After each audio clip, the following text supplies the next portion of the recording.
آج کے دور میں فیمنزم ایک ایسا موضوع بن چکا ہے جس پر ہر طرف بحث ہوتی نظر آتی ہے۔ کچھ لوگ اسے عورتوں کے حقوق اور انصاف کی تحریک سمجھتے ہیں اور کچھ لوگ اس کو روایتی گھریلو نظام کا دشمن سمجھتے ہیں۔ مگر اصل حقیقت کیا ہے؟ اس ویڈیو میں ہم فیمنزم کو نہ کسی پروپیگنڈا کے ذریعے دیکھیں گے اور نہ ہی کسی دشمنی کے جذبے سے، بلکہ ایک متوازن اور غیر جانبدار نظریے کے ساتھ سمجھنے کی کوشش کریں گے۔ فیمنزم کیا ہے؟ فیمنزم ایک سماجی، سیاسی اور فکری تحریک کا نام ہے جس کا بنیادی مقصد یہ ہے کہ عورت اور مرد کو زندگی کے ہر شعبے میں برابر کے حقوق، عزت اور موقع حاصل ہوں۔ اس تحریک کی بنیاد 19ویں صدی میں مغرب میں پڑی، اس دور میں جب عورتوں کو ووٹ دینے، جائیداد رکھنے اور بہتر تعلیم حاصل کرنے جیسے بنیادی حقوق سے بھی محروم رکھا جاتا تھا۔ فیمنزم کی پہلی لہر کا مرکزی مقصد عورتوں کے ووٹ کے حق کے لیے آواز اٹھانا تھا، اور یہ کسی ریڈیکل یا سخت سوچ کی نہیں بلکہ ایک بنیادی انسانی حق کی بات تھی۔ بعد میں دوسری لہر میں ملازمات کے مقامات پر برابری، طلاق کے حقوق اور عورت کی ذہنی اور ذاتی آزادی جیسے مسائل پر زور دیا گیا۔ پھر تیسری اور چوتھی لہر میں بحث اور بھی وسیع ہو گئی، جہاں جسم پر اختیار، گھریلو کام کی اہمیت اور مختلف سماجی طبقوں سے تعلق رکھنے والی عورتوں کے الگ الگ مسائل کو بھی سمجھا اور اٹھایا گیا۔ لیکن ایک سوال جو ہر کسی کے ذہن میں آتا ہے، کیا ہر فیمنسٹ سوچ ایک جیسی ہوتی ہے؟ بالکل نہیں، اور یہ بات سمجھنا بہت ضروری ہے۔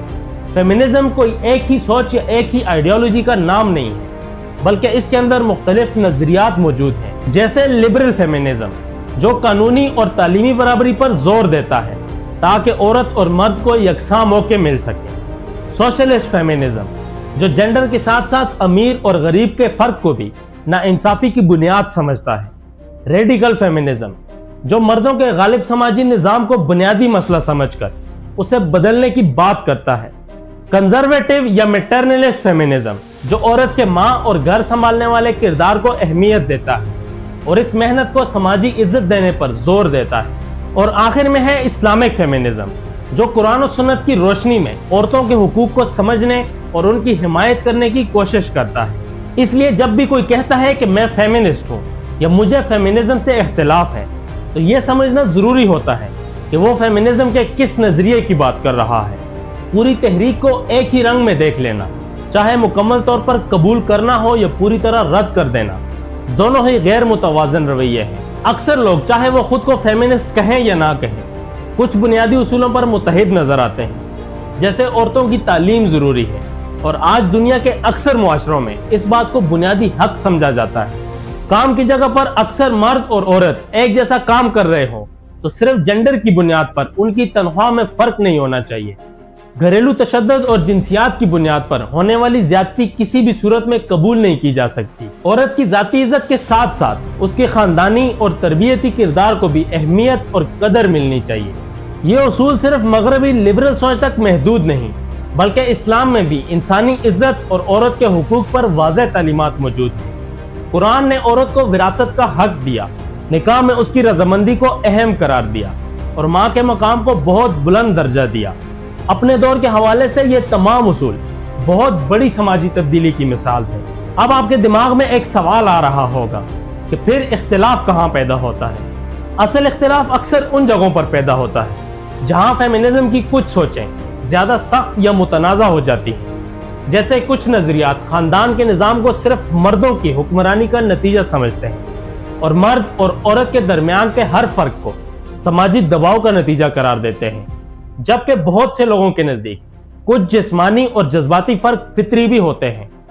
کچھ لوگ ماں بننے یا گھر سنبھالنے کے کردار کو صرف سماجی پریشر یا مجبوری کے طور پر دیکھتے ہیں، حالانکہ بہت سی عورتیں یہ ذمہ داری اپنی خوشی، پسند اور مرضی سے نبھاتی ہیں۔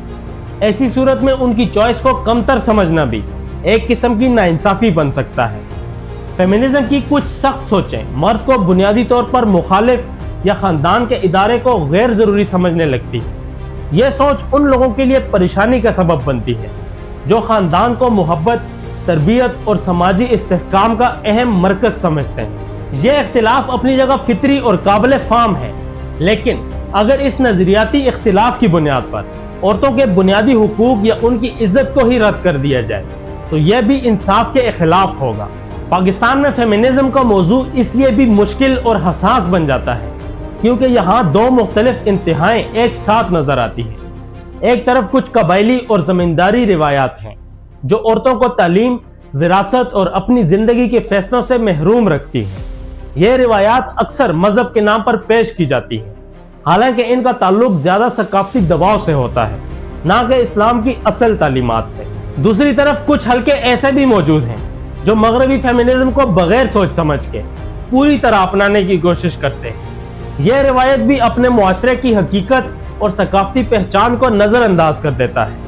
اصل بات یہ ہے کہ پاکستان میں عورتوں کو درپیش کئی مسائل جیسے آنر کلنگ، کم عمری میں شادیاں، جائیداد سے محرومی، تعلیم سے روکنا یا کام کی جگہ پر کم سیلری حقیقی اور سنگین ایشوز ہیں۔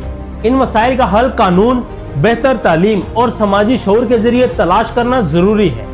اس لیے نہ اندھی مغربی نقل کرنا ضروری ہے اور نہ ہی ان مسائل کو نظر انداز کرنا درست روایت ہے۔ فیمنزم کی بنیادی روح یہ ہے کہ عورت کو عزت، انصاف اور برابر کے موقع ملنے چاہیے۔ یہ بات نہ صرف انسانی فطرت اور عقل کے مطابق ہے بلکہ اسلام کے بنیادی اصول بھی اس کی حمایت کرتے ہیں۔ البتہ ہر تحریک کی طرح فیمنزم کے اندر بھی کچھ زیادہ سخت اور غیر متوازن سوچیں موجود ہیں جنہیں بنا سوچ سمجھ کے اپنانا ضروری نہیں۔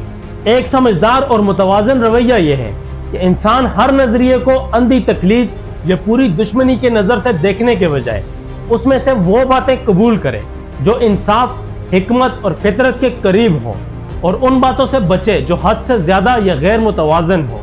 نہ ہر فیمنسٹ خاندان دشمن ہوتی ہے اور نہ ہی فیمنزم سے اختلاف رکھنے والا ہر شخص عورت دشمن یا بہت پرانے خیالات کا حامی ہوتا ہے۔ حقیقت اکثر انتہاؤں کے درمیان ہوتی ہے اور اس حقیقت کو سمجھنے کی صلاحیت ہی ایک باشعور اور مہذب معاشرے کی پہچان ہے۔ I hope you like the video. Thanks for watching. ملتے ہیں نیکسٹ ایپیسوڈ میں۔